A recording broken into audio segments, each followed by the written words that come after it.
Welcome to the program Power to Unite with Elvira. After several episodes kung saan po niyo napansin na ginanap po natin ang mga latest interview sa ginanap po sa Bangkok, Thailand kung saan ang 5th Southeast Asia Video Festival for Children was held. Ang theme po natin last year was really about the magic of peace, which kailangan natin lalo na nangyayari sa ating bayan at sa ibang bansa sa Middle East, sa Europe, ang gera. So, kailangan po marinig natin ang mga kaalaman ng mga bata from age 10 to 17. Kaya ang Anak TV nagko-conduct this year ng several workshop kung saan in-invite po natin ang mga eskwelahan, mga university, colleges sa Luzon, Visaya, Mindanao na nag-join sa atin sa media literacy where they send at least 5 to 10 students to work out, no? Tinuruan po natin sila sa 3 araw na workshop how to tell a story. At ang this year, ang naging team natin ngayon ay Hear My Voice. Because they are young, we tend to dismiss their thoughts. We take their ideas for granted, lapping off their dreams as mere child's play. Most of the time, we overlook their potential to make a difference as we drown out their voices with grown-up noise and insist that they follow the grown-up way. Power to Unite with Elvira strongly believes that the children are the hope for humanity's future, and as adults, we have the very important task to guide them towards what is right and what is good. That is why we support Anak TV's endeavor to harness the talent and skill of our younger generation in using their gadget through the Cinebata Video Workshop this year with the theme Hear My Voice. The workshop had become great venues for children, not only to develop their potential in video storytelling, but they also get to enjoy meaningful encounters as they mingle and share ideas with their peers, despite having different backgrounds. The workshop will also give them a chance to be exposed on an international stage and participate in the 6th Southeast Asia Video Festival for Children to be held in Indonesia in 2027. They may be young and innocent, but if we stop for a while and listen, we will discover that their simple words hold deeper meanings of love and kindness, friendship and unity, compassion and harmony. We must not try to silence tomorrow while it is still learning to speak today. The best way to encourage dreams that are still learning how to bloom is for us to pause our adult rush and noise and listen when they say, "Hear my voice."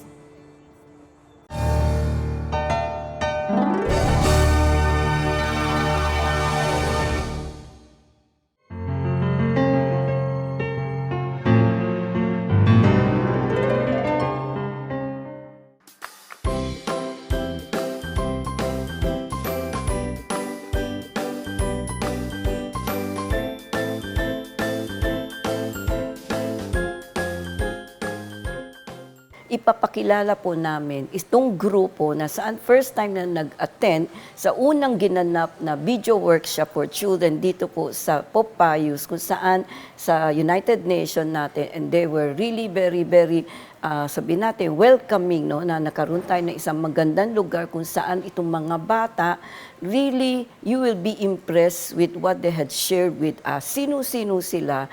So isa-isa natin tatanungin sila at bakit we were very much impressed at sila din po ang nanalo sa video workshop. And they have the chance to be submitted dito sa Cinebata which is going to be held in November.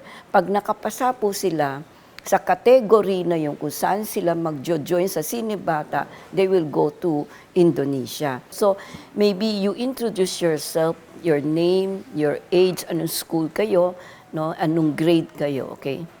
Hello po sa lahat. Ako nga po pala si Hilary Harsley Brusola. I'm a 14 years old, grade 7 SPA Theater, taga San Francisco High School. Hi everyone, I'm Lauren Samantha B. Tayag.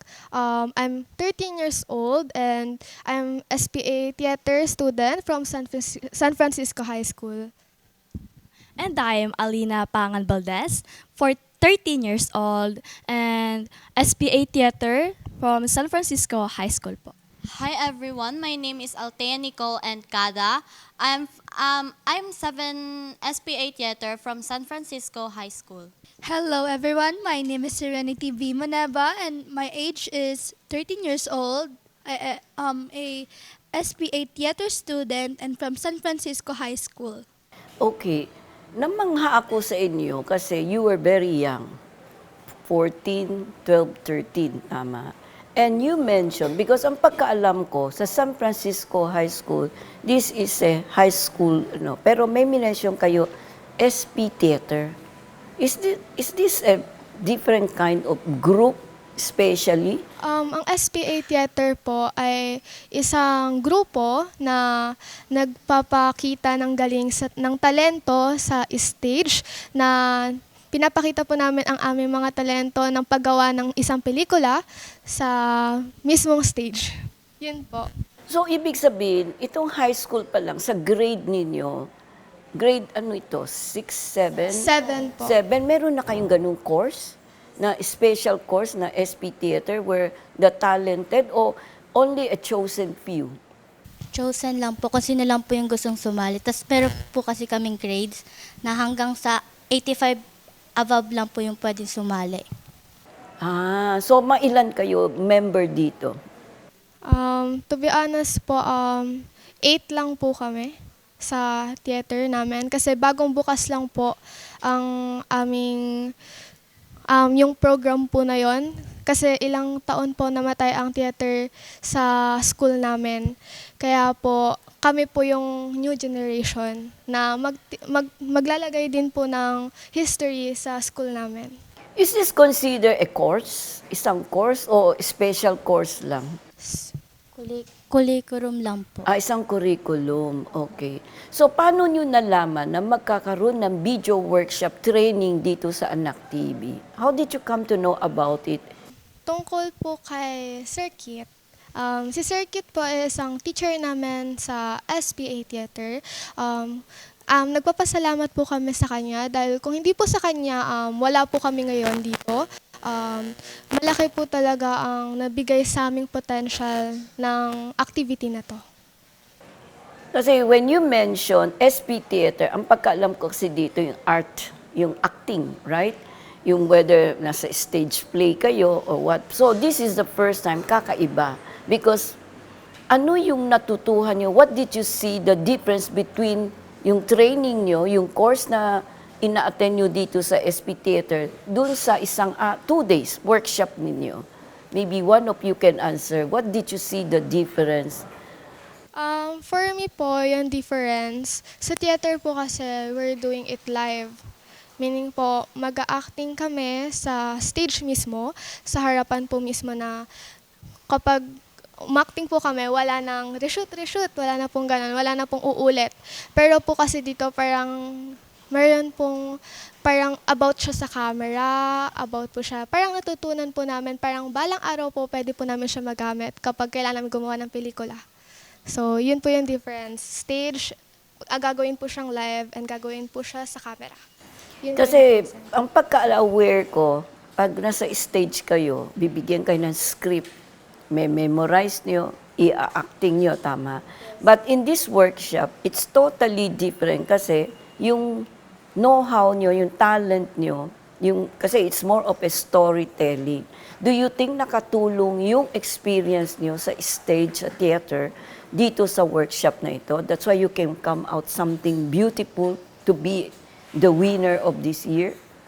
My answer po is yes.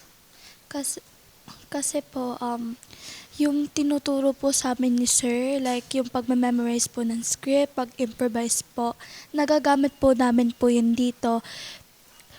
Pero po, dahil wala naman po kaming monologue, nakasanayan na po namin i-train po yung facial expression namin kapag need po namin umiyak. will need seconds lang po para po makaiyak po. Katulad po ng ginawa po ng best actress po namin na si Hillary. Si Hillary, oo. Because of yung training yun. Kasi alam ko, ang isang asset ng mga nag-aaral ng stage theater is really discipline. Tama. Kailangan may discipline eh. Tsaka, as you said, hindi memorize yan. O kung memoryado yan, there's no turning back kung nagkamali kayo. Kasi actual, pinapanood kayo, hindi kagaya ng film, pwede pa i-edit, pwede ulit-ulitin. So, mas maganda ang discipline sa theater. Tama. Marami pa po silang ma-share sa atin. Siya po ang abangan niyo sa pagbabalik po ng Power to Unite with Elvira.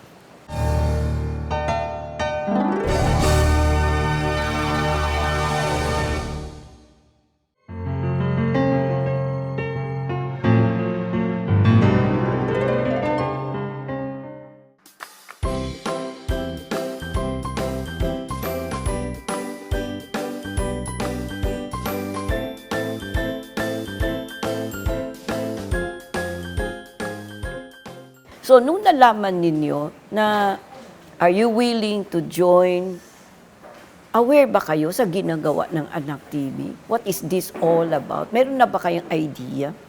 Aware po kami na ang Anak TV po ay sila po yung parang tumutulong sa mga kabataan na mapakita ang kanilang talento sa murang edad.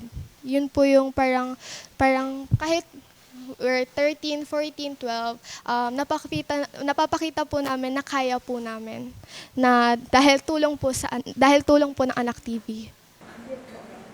I think what strengthened the five of you is that magkakakilala na kayo. You come from one, di ba, one theater group.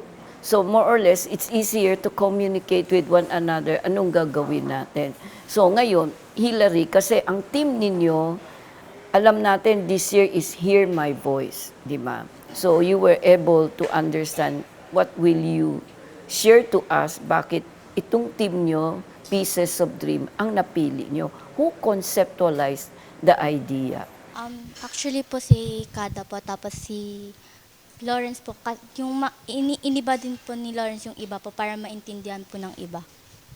So nag-concept si Lawrence, tsaka so kayong dalawa, parang kayo ang mga writer, storyteller dito. Okay? So paano nyo napili? Kasi lahat naman kayo magagaling mag-acting, may experience. Why choose Hillary to be the one? Na-choose po namin si Hillary dahil po yung concept po namin na fashion designer po, ang nilagay ko po kasi doon is pangarap niya po maging fashion designer since she was a kid po.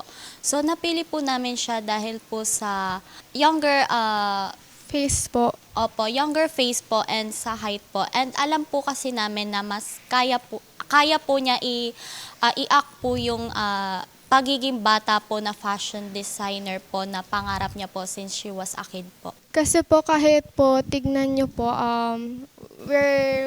look little mature than dun sa batang pinuportray po. And Hillary have a baby face po. Kaya po siya yung napili namin na mag-act dun. Kasi look at us, we're bit old for our age. And Hillary, siya po yung baby face sa amin. Kaya siya Pero po siyang oldest. Kasi siyang 14, kayo 12 and 13. Yes po. Okay. So meron ka ng blessing, may asset ka na talaga na you have to be very proud of, no? Na sabi nga nila, ang Asians really very, very young face talaga, no? So okay. So sino ang director niyo dito? Si Lawrence po. Si Lawrence. Kayo ang director. So maganda ang scriptwriter, ikaw. Ako po yung yung idea po kasi nanggaling din po sa drawing niya po yun. Doong sinabi po na kung ano po yung isusulat po namin, yun na din po yung i-acting po namin na. Tas ang team po is Hear My Voice. So nakita ko po yung drawing niya po. Ayun po yung ginawa, ayun po yung naisip ko. Ang pumasok po agad is fashion designer po na ang gusto niya po, yun po yung pangarap ng bata na gusto niya po. Tas yung inad lang din po namin yung about family para po ma-add din po namin yung theme na hear my voice po kasi ang ano po doon is busy po yung father, ganun po. So, ang ano po doon, ang hinihiling po na sana suportahan po siya sa pangarap niya po. Kaya yun po yung pinili po namin na Pieces of Dream, Hear My Voice ang team po. So why be a passionista? There are so many items. Bakit yun ang napili nyo? Nung time po kasi na yon, nakwento lang po sa akin ni Althea. Nagdo-drawing po kasi ako habang nagtuturo po yung mentor. Tapos naisip po ni Kada about sa fashion kasi nagdo-drawing po ako ng damit. Tapos doon po nabuo yung idea nung nakita niya po na nagdo-drawing ako. So ikaw ang may artistic talent sa pagdo-drawing. So si Hilary ang sabihin natin actress. Pero ang original na fashion designer is really you, Lawrence, Opo. no? And then idea was concept together with Althea po. Althea, di ba kayong dalawa? So parang you serve as director also. So anong role ninyong dalawa? Kasi may actor tayo, may actress na tayo, may scriptwriter tayo, di ba? May fashion designer tayo who can knows how. So anong support ang binigay niyo to make the team work successfully? Kaming dalawa po ni Alina, tumulong po kami sa directing po kay Lawrence and sa pag-editing naman din po. Siyempre po sa una, medyo nahirapan po kami. Siyempre, nasa iisa po kaming parang room po and medyo maingay po ganun. So, parang inisip po talaga namin mabuti and dumating rin po kami sa pagkakataon na muntik kami mag-away kasi po medyo hindi kami nakakaintindihan. Pero sa huli po, naayos naman po namin. Pinakalma lang po namin yung sarili namin, then ayun po, naayos naman po. That's a really good idea na nothing comes very easy.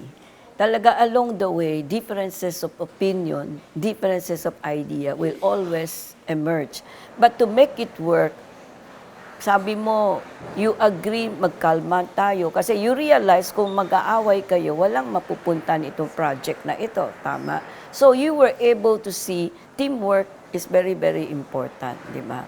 So, ngayon, alam ko na each one of you has a hidden talent na na-share ninyo through the story, through acting, through editing, di ba? Sino tumulong mag-edit sa inyo dito?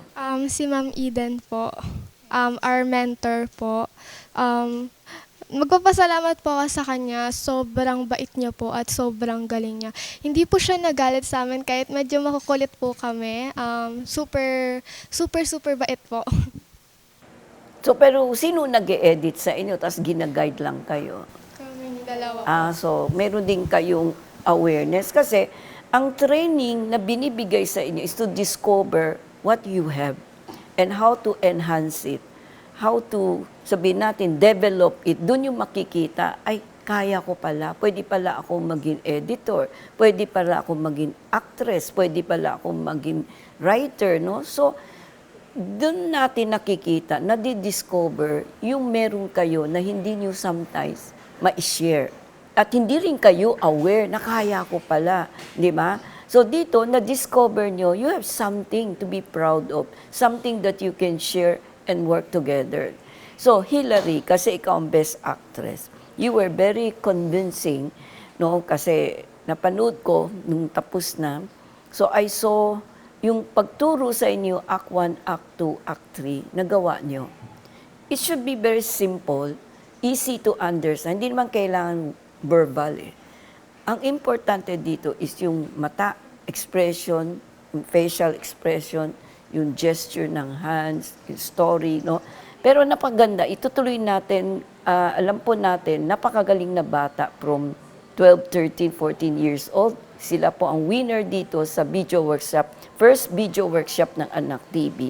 Pero marami pa po silang ma-share sa atin. Siya po ang abangan niyo sa pagbabalik po ng Power to Unite with Elvira.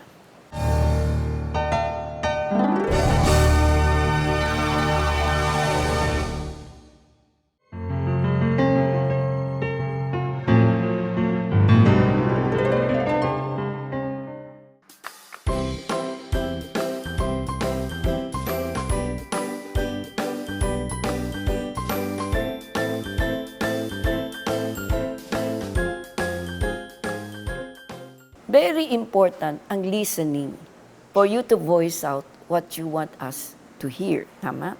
So, bakit mo ito, Hilary, as an actress, ikaw yung lumabas na passionista, pinakita mo, meron ka palang angkin talino, you share with Father, who is very indifferent. Sana sinulyap man, hindi man sinulyap, kundi tinapon. How you were able to feel the pain, the frustration, the anger that you have when the gesture was really, you came with your drawing, excited ka, di ba? Pero, tas ganun reaction, Papa. Paano mo na-portray yan? Meron ka bang personal experience? Kaya, na-share mo ang ano? Meron po akong kasi po dati, gusto ko po mag-chess. Kasi po, yung sa father ko po, ayaw po niya kasi daw po, abala daw po sa pag-aaral.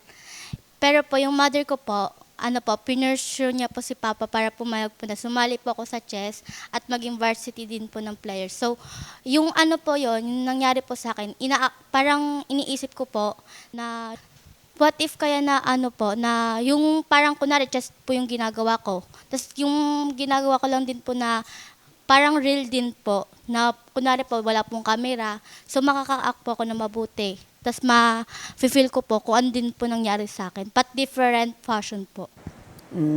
So, yung experience mo noon with your parents, parang nakita mo na, pero hindi itong ginawa nyo based sa story niya, tama?